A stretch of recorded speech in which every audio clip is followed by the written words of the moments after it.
युवाओं के ऊपर देश के अंदर आज भी आप देख रहे हैं कि उग्र प्रदर्शन हो रहे हैं। युवाओं के अंदर कितनी भावना है और इस स्कीम के बड़े फ्लॉज हैं, बड़े नुक्स हैं कि आप 4 साल के बाद एक युवा को 6 महीने की ट्रेनिंग दोगे जो 6 साल में तैयार होता है। देश की रक्षा के साथ भी हम समझते हैं कि ये एक खिलवाड़ है कि देश का डिफेंस, देश की सेनाएं सबसे मजबूत रहें, देश सुरक्षित रहता है। ये सुरक्षा की बात पे ये मोदी सरकार आई थी। बड़े बड़े सवाल इन्होंने किए थे 56 इंच का सीना दिखाने के, लाल आंख दिखाने के, वो तो खैर दूर रही बातें।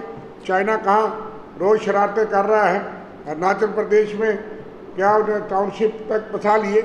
लेकिन इस तरह की फौज बनाएंगे जो कि 75% जो है उनको 4 साल बाद निकाल दिया जाएगा, ना वो आगे करे ना पीछे करे, उनकी पढ़ाई एक छूट जाएगी, वो फौज में भर्ती हो जाएंगे।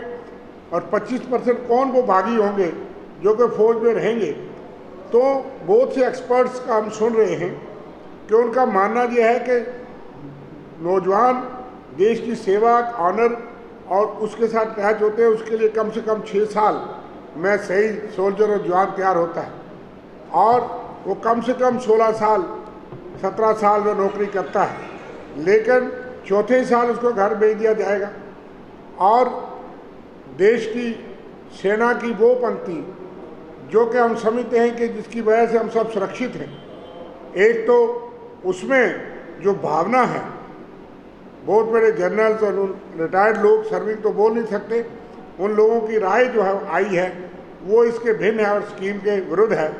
मैक्सिमम जो राय आ रही है कि ये स्कीम युवाओं के साथ खिलवाड़ है, देश की रक्षा प्रणाली के साथ खिलवाड़ है और सबसे बड़ी बात है कि सोशल एस्पेक्ट भी इसका खराब हो सकता है कि 4 साल के बाद आप कुछ ना कुछ ट्रेनिंग दे करके एक फौज तैयार कर रहे हो।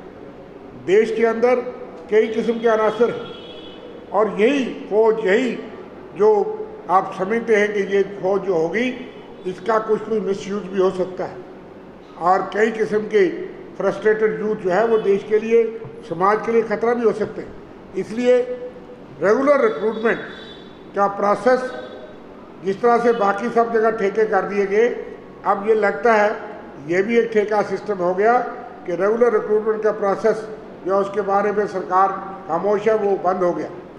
और ये जो अडाक, अब ये लगता है ये भी एक ठेका सिस्टम हो गया कि रेगुलर रिक्रूटमेंट का प्रोसेस जो उसके बारे में सरकार खामोश है वो बंद हो गया।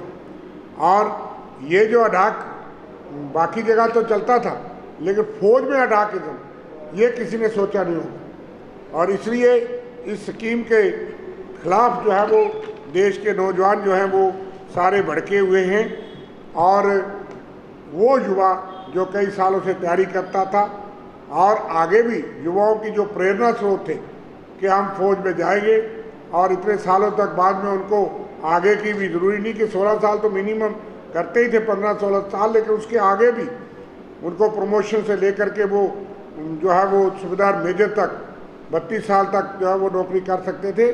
लेकिन आज उनको आपने फ्रस्ट्रेटेड लाट छोड़ दिया, इसलिए क्योंकि रक्षा मंत्री जम्मू कश्मीर पे दौरे पे है। इसलिए आज हम यहाँ से ये अपील भी करते हैं और ये मांग करते हैं कि देश की युवाओं की बात को सुना जाए, देश की युवाओं की भावनाओं को सुना जाए।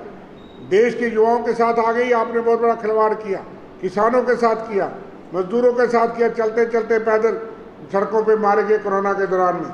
और आज युवाओं के साथ ये बड़ा घातक हम समझते हैं कि फैसला है मोदी सरकार का। इसको सरकार नजरसानी करे, इसको वापस ले और रेगुलर रिक्रूटमेंट होनी चाहिए। और वो तमाम लाखों युवा जो फौज में भर्ती होना चाहते हैं, करोड़ों नौजवान हमारे जो है वो इसकी भावना रखते थे, लेकिन बड़ी संख्या में जम्मू कश्मीर का योगदान देश की सेवा में, देश की सुरक्षा में रहा है। इसलिए इस किस्म की स्कीमों, इस किस्म के तजर्बे, इस किस्म के एक्सपेरिमेंट्स मोदी सरकार और भाजपा बंद करें। और यहाँ पे रोज़ देखते हैं आप, युवाओं को मार पड़ती है, उनकी बर्बरतापूर्ण पिटाई होती है, वो अपनी मांग करने के लिए और कहा जाए कोई सुनवाई नहीं। बीजेपी कार्यालय के बाद जाते हैं तो आपने देखा किस तरह से उनको पिटवाया जाता है, पीटा जाता है। सुरख किया जाता है। और कल भी हमने नौजवानों को देखा, उन्होंने अपने शरीर पे निशान दिखाए कि युवा अगर कोई प्रदर्शन करता है, उन्होंने कोई वायलेंस नहीं की थी, लेकिन अहिंसा की बात ये सरकार सुनी नहीं रही। इसलिए हमारा रोष है, कांग्रेस पार्टी उन युवाओं के साथ खड़ी है और कांग्रेस पार्टी ये मांग करती है कि ये युवा विरोधी स्कीम जो है इसको वापस लेकर के रेगुलर रिक्रूटमेंट जो है वो आर्म फोर्सेस में, तमाम पैरामिलिट्री फोर्सेस में जो है वो उनको बाज़ाब्ता टाइम पे टाइम बाउंड रिक्रूटमेंट्स होनी चाहिए, जो 2 साल से भी आपने नहीं की है। और उन युवाओं के साथ जो खिलवाड़ किया उसकी हम सख्त मजम्मत करते हैं।